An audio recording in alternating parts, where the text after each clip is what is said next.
Welcome everybody. My name is Irene Pasternak. Welcome to Feldenkrais with Northwest Parkinson's Foundation. So today we're going to be focused on feet and taking some of the things that we've learned in sitting in the past few lessons and bringing it into standing. But to start with, we're going to start in sitting. So I want everybody to slide forward on your chair so that when you look down and you look up at your thighs, you see air under your thighs, not chair under your thighs. I'm going to go ahead and mute. I'm going to go ahead and mute one. Okay. Here, I'm just going to do the mute all. There we go. Okay, so when you want to talk, you'll need to unmute yourself. So you're sitting in the front of your chair, and when you sit on the front of the chair there, you can feel how you're on your sit bones. And wake up your sit bones a little bit by rocking around on them. It's so exciting. This just watching you now compared to watching you a few weeks ago, there's a lot more movement in the body and awareness of the sit bones. And try and with your left sit bone, go in a little circle around your left sit bone. And see if your belly does something when you do that. That if when you go in front of your sit bone, you stick your belly out a little. When you go behind your sit bone, you pull your belly in a little. Good. And go the other direction around your left sit bone.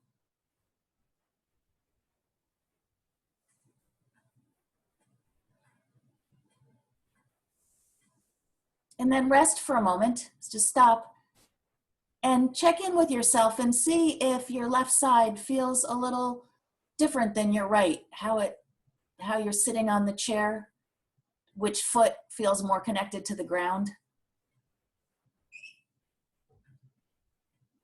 And then going back to the left sit bone, go around your left sit bone again, but this time pay attention to what's happening in your left foot. Does the weight circle around your left foot the same way it circles around your sit bone? And our feet are kind of interesting in that there's an arch on the bottom. So when you go on the outside of your foot, you can usually feel the weight go all the way around. And when you go on the inside, not so much. And I realized I forgot a very important point this morning. If you're comfortable being without your shoes, kick them off for the class. There's 26 bones in your feet, and I want you to be able to feel them.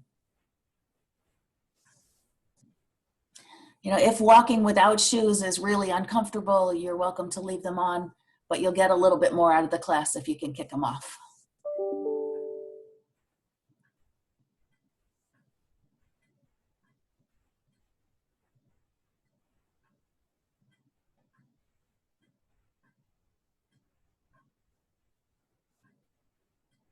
It's fun watching how many different strategies people have for taking off their shoes.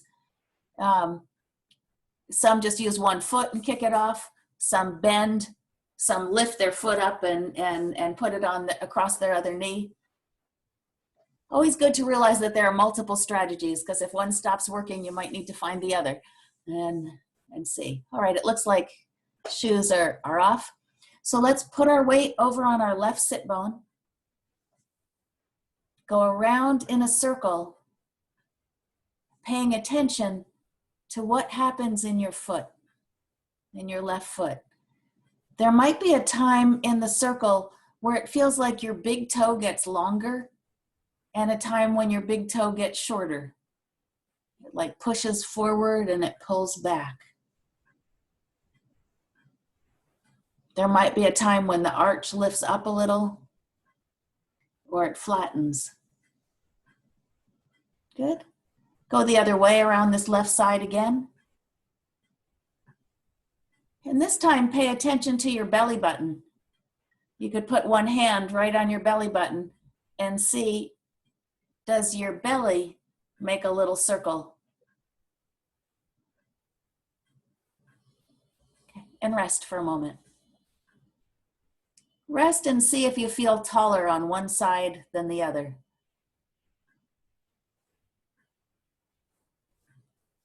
And let's go over to the right side.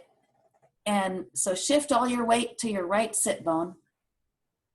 We played with different ways of doing that, of using your sit bone to carve into the chair to get you up on there, of lifting your right shoulder a little bit as you get over onto the right side. And then once you get over on the right side, begin to circle around your sit bone. So if your sit bone was making a shape in your chair, it would be drilling like an ice cream cone shape in the chair. And go the other direction.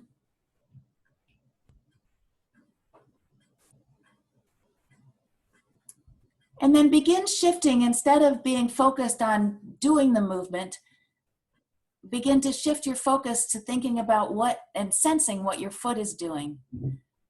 How the movement goes around the outside of your foot. And are some parts of your foot more sensitive? Can they feel the pressure more than others? When does your big toe get longer? Does your big toe get longer when you're in front of your sit bone or behind your sit bone?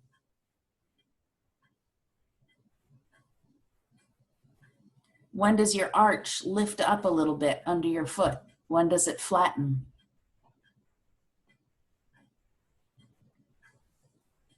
Rest for a moment.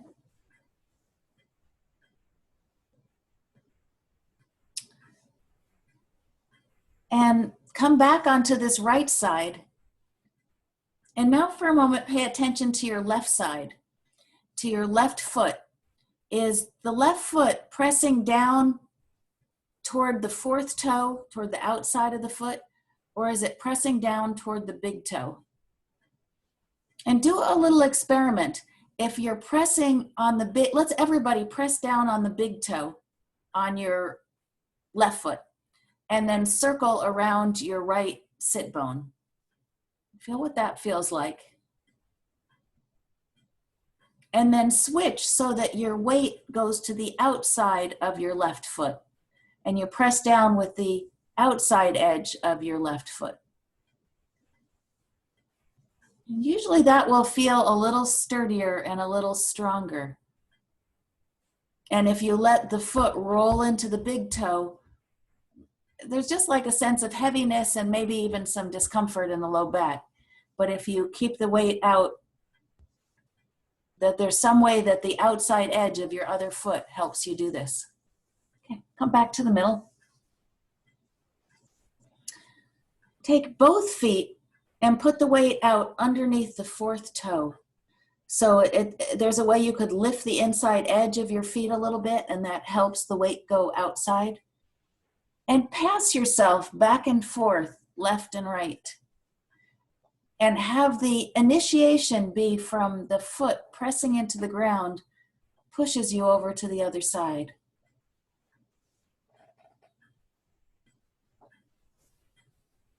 Okay. And rest for a moment. So now we're going to do a few movements in sitting, and let's start with the right foot. And with your right foot, roll your ankle a little out and a little in. And you'll find that when you roll your ankle out and in, your knee moves with it, that your knee goes out and your knee goes in.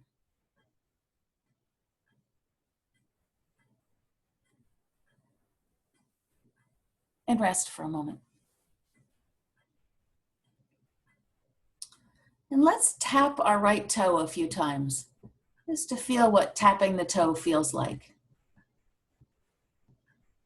Okay. And then take your right foot and make it like a windshield wiper. You lighten the front of your foot and then go left and right with it. Do you feel anything in your ribs when you do this? For some, the answer might be yes, and for some, the answer might be no. And then leave the front of your foot still and go left and right with your heel.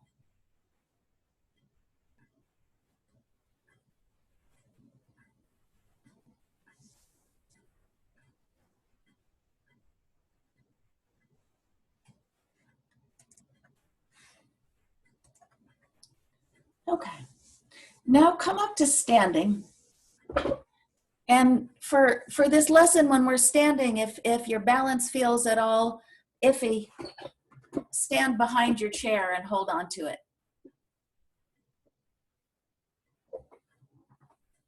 There's something about holding onto the chair, even if you're really not going to fall down, it just gives your nervous system a sense of calmness, and then it makes it easier to explore things with your feet. Yeah, if you have a walker, stand up and hold on to your walker.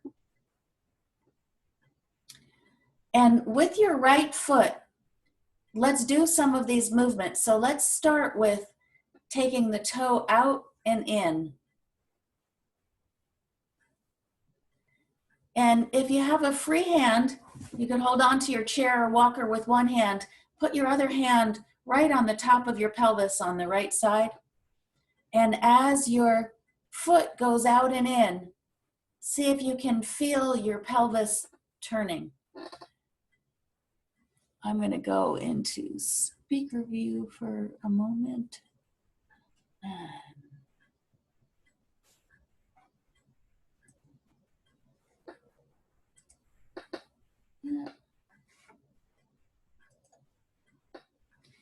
So as you do that, and you can probably see it in my shirt because I put my bones on the outside, how the spine turns and the hip can turn with the foot. Go ahead and let that happen, because there's some amount of this motion that can happen right in the hip joint. Try and hold your pelvis still and just move without your hips moving. So your foot's going left and right, but the hips aren't. And then let your hips go with your foot.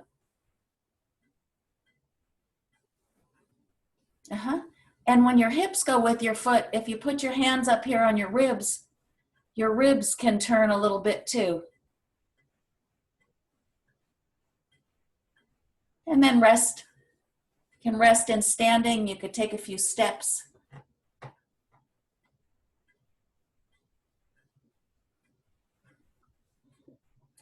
And now with your right foot, put the weight in the front of your right foot and take your heel left and right. And I find it by putting my hand, the back of my hand right around my tailbone, when my heel goes left and right, I can feel my pelvis turning from the backside. So most of your weight will be on your left foot so that your right heel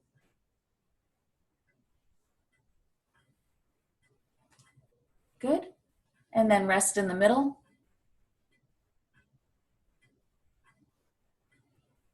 And now for this next one is a good one for holding on to your chair.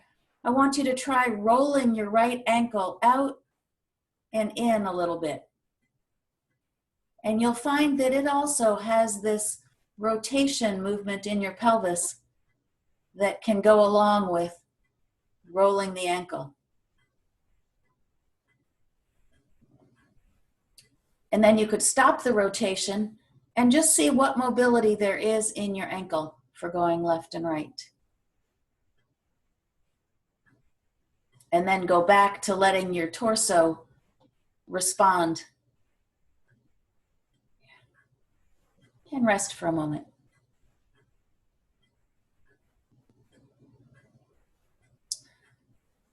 And now in standing, try tapping your right foot. And you'll find your pelvis probably needs to move a little backward for you to lift up the front of your foot. So try folding right at your hip joints a little bit forward and see how that makes it easier to lift the toe of the foot.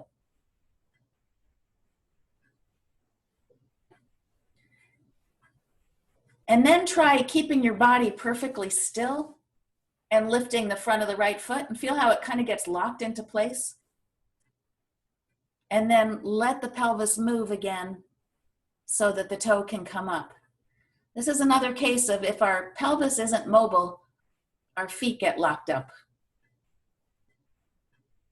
So for those of you who are having trouble with a foot dragging, it's probably something to do with what you're doing with the middle of yourself, that you have to take the middle of yourself back to lift the leg. Go ahead and try that with a hand on the chair.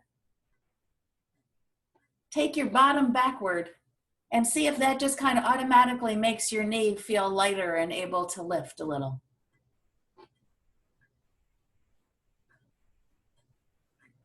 And then let's try the opposite of hold your pelvis really still and try and lift that right leg. And it's like, oh, it weighs a ton. But as soon as you bring your bottom back, then, oh, look, it pops right up there. So now in standing, we're going to do what we did in sitting, which is put all of our weight over onto the right side. And this time we're going to try and make a circle around our right foot. And that circle can go up. You don't need to go up into your toes, just into the ball of your foot. And imagine for this exercise that you don't have a pinky toe. So when you're going in the circle, just go as far over as the fourth toe as you're going around your foot. And you can see it in each other as you look at each other on the screen, that there's a way that the whole pelvis circles around the foot. And so you have to push your belly out a little to get to the front of the foot, and then you pull your belly in a little, go the other direction.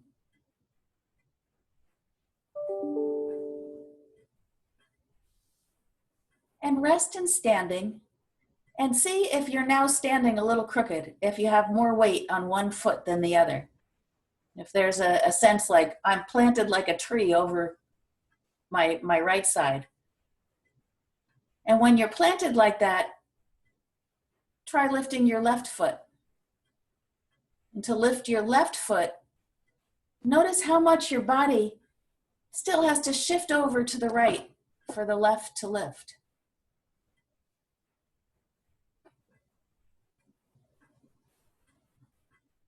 And then shift your weight over to the left side, and then the right foot can lift. I think for this one, the holding onto a chair can be really useful because you can see how much your pelvis actually has to move to the side in order to lift the other leg. And freezing happens when the torso stays in the middle and doesn't move to the side. And so the intellectual knowledge that, oh, if I move to the side, then I can lift a foot to take the step. But if I stay in the middle, the brain can't figure out which way to go. Okay, go for a little walk. Just take a few steps in walking to see what it feels like to have woken up your right foot a little more than your left.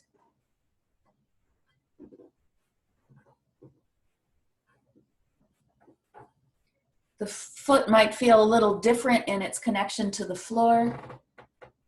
It might be easier to take a longer step with that foot pushing off. And I know for many people, it's really hard when you're in your apartment, or your house, you're in a small space, that it's hard to take those long steps and let your pelvis move as you're walking. See if just this little bit we've been doing is helping make it not feel so confining in the steps. Now let's shift your weight onto the right side and begin exploring some of these movements with the left. And let's start by trying to tap your toe on the left. Just feel what it feels like. Where's the constraint that says, I'm not going to lift my toe any higher, thank you. Yeah. And then begin to play with your left ankle, rolling it in and out so the weight goes to the outside edge of your foot and the inside. And this motion is easiest with this lovely swing of the hips left and right.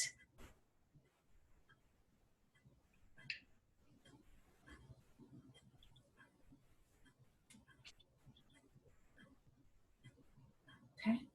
And then leave your heel planted and take your forefoot a little left and right, feeling in your pelvis how your pelvis turns.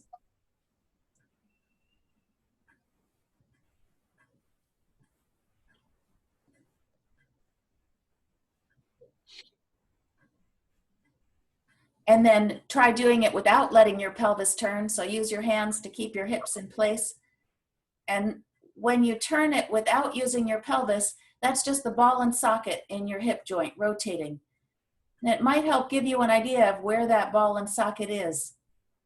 It's surprisingly hard to find for most of us, of like, where exactly is that ball and socket? And then go back to letting your pelvis and your ribs respond.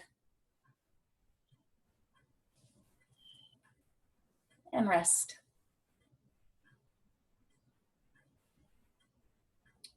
And then lighten your left heel and take your left heel left and right.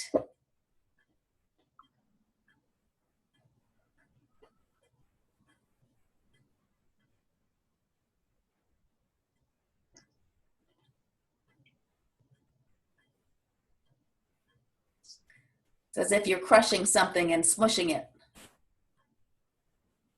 Okay. And put your foot down. And now try and lift the front of your foot to tap your foot and see if it's gotten a little easier. A little easier to fold in your hip joint and to take your bottom back. It's as if you're mooning somebody behind you with that fold. And hands on your chair can help you feel.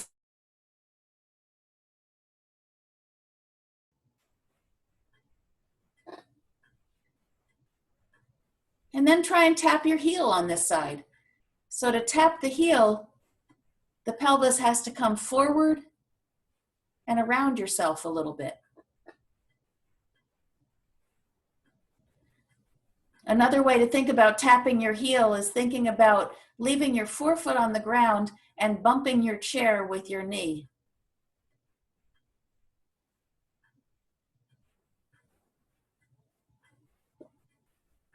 And you'll find your hip then comes a little closer to the chair. And rest for a moment. Now, I want everybody to hold their chair for this next bit, if you can put your hands on your chair. And once with your right foot, lift the front of your foot. And when you're holding your chair, you can feel how your pelvis can rotate a little bit. So your bottom turns. So it's like there's a hand on the front and the back and they turn and that lifts the front of your foot. And then lift your heel. And that makes your knee go toward and bump your chair. And you're going to alternate. So when you lift the front, your hip goes away from the chair. And when you lift the back, your hip goes toward the chair.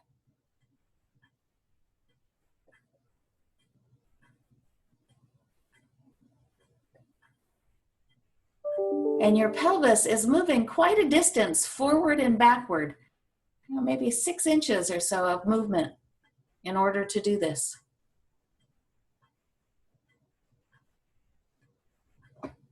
Good. And now just stand for a moment and see if now you're feeling more sturdy on your right side.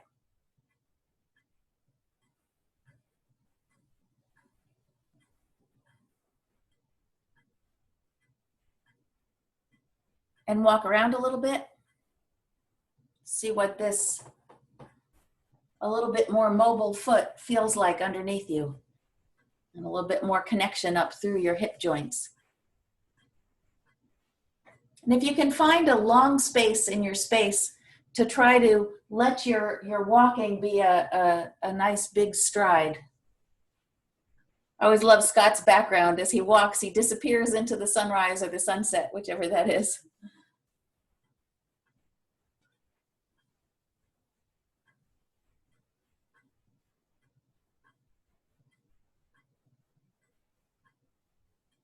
Okay.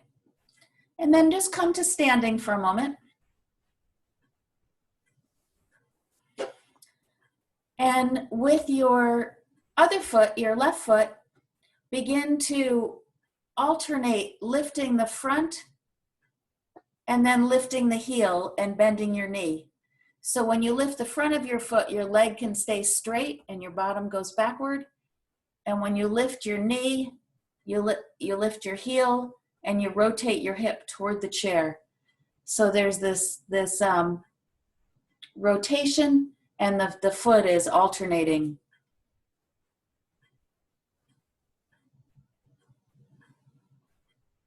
And sense as you roll through your foot, how the weight has to roll toward the outside of your foot, because that's the part, if you were standing in the beach, if you look at a footprint, it's the outside of, like under the fourth toe, where our foot actually touches the ground.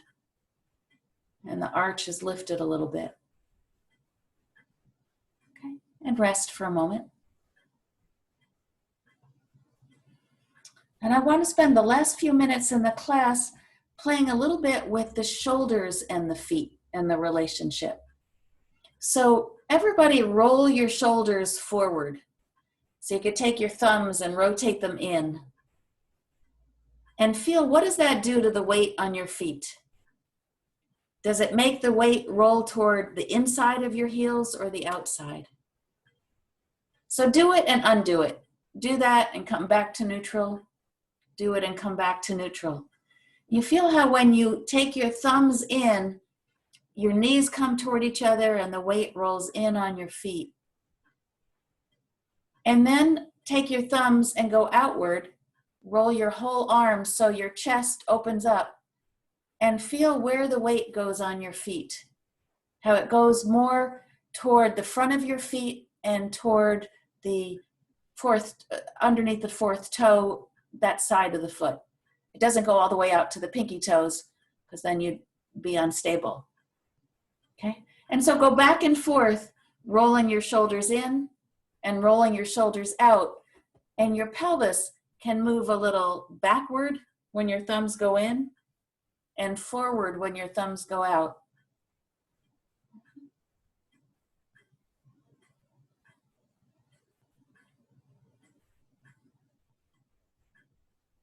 Good. Now try something strange. Take one thumb one way and one the other way. And see if that puts you more on one foot than the other. It's like, oh, look at that. My weight's all the way over on that one foot. And then reverse your thumbs, go the other way, and feel how the weight shifts into that foot. And go back and forth with this thumbs one way and thumbs the other way.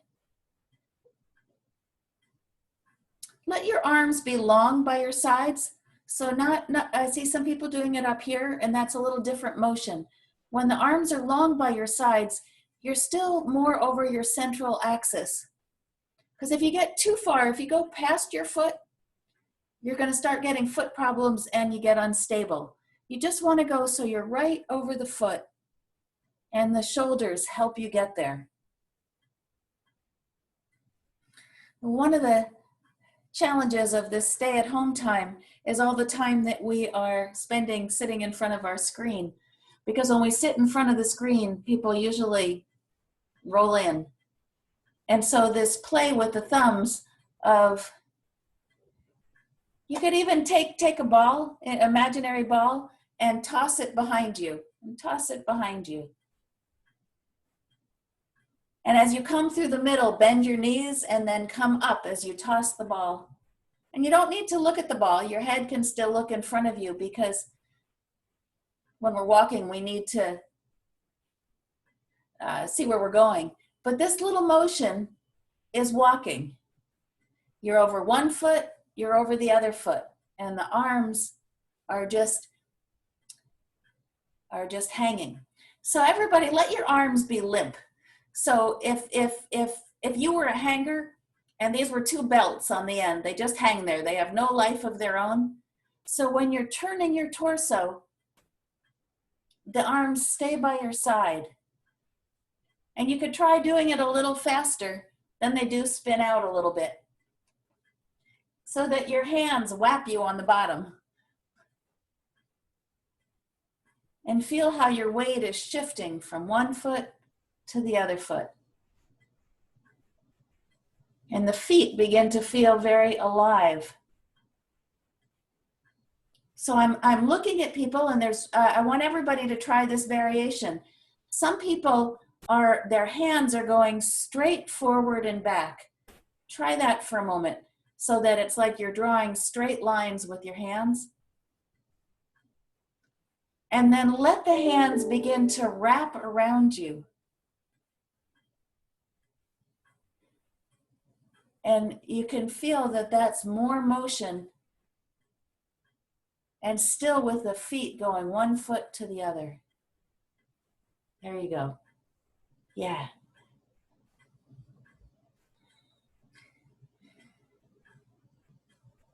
Okay. Now for a moment, stand, put your hands on your hips and talk to your hips and say, hips, you can't move, stay still. And then take your hands off, but your hips have the stay still, and move just your shoulders. And see if you can, even without the hips moving, feel a little bit of weight shift on your feet. Okay? And then leave the shoulders still and turn your hips. Not so easy, is it, to leave the shoulders still? They want to go with a little bit, okay? And then go back to your two thumbs with the knee bend and up, knee bend and up. Yeah, good. And go for a little walk.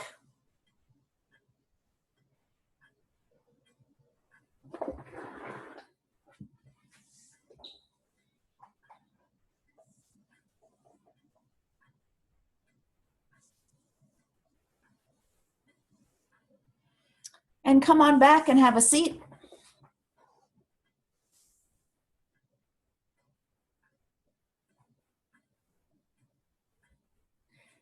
And in sitting, just play for a moment with taking your feet, and you could go in with both, out with both, and see if you feel your torso responding, that there's a little bit of arch and round that happens as your feet go in and out.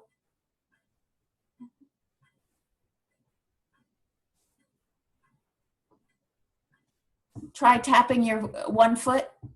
See if it's gotten easier from when we did it right at the very beginning. And your sense of uprightness as you're sitting. And then I'd like to open the floor for conversation, questions, what you notice after this lesson. Cindy. I'm flat-footed, and I don't, when you were saying be on your fourth toe, I'm not. I'm on my first toe, and I can see how my knees go in, and it makes a pretty big difference. We're going to play with that more on Thursday as well. But if our torso doesn't have this rotation in it, it's almost impossible to keep your weight toward the outside of your feet. So if the torso gets locked, then the feet tend to roll in, and the toes tend to get funny shapes and hammer toes and bunions and things. So this torso movement is part of what keeps the feet able to do that. Scott. Oh, let me see if I can unmute you. No, Scott, you're going to have to unmute yourself. And then, Okay, I think that maybe that did it. there you go. So I have a problem with my toes kind of splay. They always want to kind of open up and point outward. And so whenever I'm doing these types of exercises that emphasize the feet, my feet are doing the one thing that you say, but then there's an extra motion of them always going like that. And does that motion go up into your calves as well? Um, Like the front of your shins, you feel? I don't really feel it there. No, I just feel it in my toes, kind of where the toes connect to the ball of your foot. Okay. We're going to work with that a little bit in Thursday's lesson, because it's actually what we want is for when we step for the toes to widen a little. And so some of that motion is normal and healthy in the toes for them to be able to spread. Our toe bones go all the way back to almost to the heel. And so they're meant to do that. Okay, thank you. Yeah. Rich, did you have a question there? Just a little criticism, constructive, I hope. Some of the time when you're standing teaching us, we only see up to your top of your eyebrows, or just the chin. It's just the way the camera's set. Yeah, there's a, sometimes I'm trying to show the bones in my chest and my pelvis on my shirt, and I can't get it all in unless I step so far back, and then you can't hear me. So it's a little bit of a dance to try to get my face in as well as the bones. But I'll work on trying to get a little further back so you can get more. Thank you. I think you don't notice it really, but No, that's something I can work on. Thank you for the feedback. Al. Oh, let's get you unmuted. There you go. Now talk. My forked toe likes to drag. In other words, it hangs. And I gotta be conscious of that, otherwise. Does that happen on both feet? No, just my right foot. Okay. I'm going to say let's hold that one for next week, and we're going to work more specifically with all the toes to try to wake up that connection all the way through. My guess is it has something to do with the movement of your fibula bone on that side. And we're going to play with the fibula next week and the tibia and really get to know the bones in our lower legs. Okay, Yeah. thank you. Mm-hmm. Let me go to the second screen in case anybody over here has their hand up. Anybody? Of course, you don't know which screen you're on, so you could just unmute yourself and talk. Marilyn. I've been having trouble getting in to the class, and I wondered if you could tell me how I could find the videos of them. So, hey, Marilyn, this is Mira from Northwest Parkinson's. I was just talking to you and we got you in. The link I've sent you should work for all of the classes. And all these classes are on YouTube. They will be coming onto our website as well. Right now there's only one on our website, but we've put them all. There's a few other people from this group who've asked me. So if you go to YouTube and just do a search for Northwest Parkinson's Foundation Feldenkrais class, all of these past 4 classes will come, but I'm going to send you a link to all of them today after this class on the email. Thank you. You're welcome. I'm glad you made it in today. Yeah, got the last 15 minutes anyway. Okay, well, you'll enjoy the videos. Just remember to move slowly as you're doing it and move in a way that's comfortable for your body. So we're I've been doing yoga for years, so this is kind of an offshoot. Anybody else?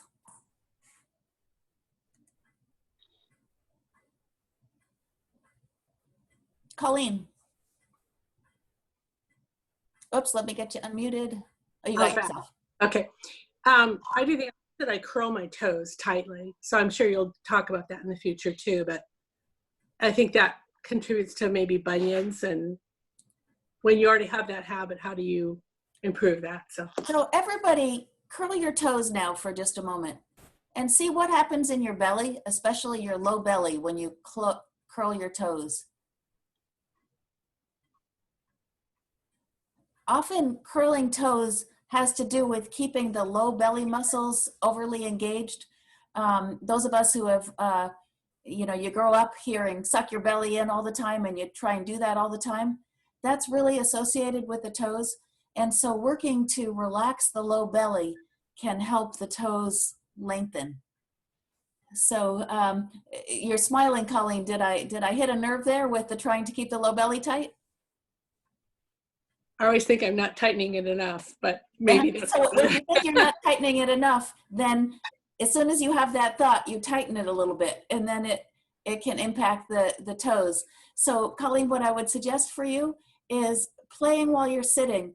Tighten your belly, curl your toes more, relax your belly, relax the toes, to train your brain to associate that with what's happening in your belly so that you have sort of more control over that.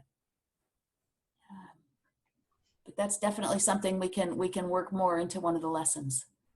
This is really helpful for me hearing what the challenge areas are, because then I can make sure that the lessons address those. All right, I think we will call ourselves done for the day today then, and I will see you all on Thursday. Great, thank you. Thank you all. Thank you all for coming. Thank you. We'll make sure that you all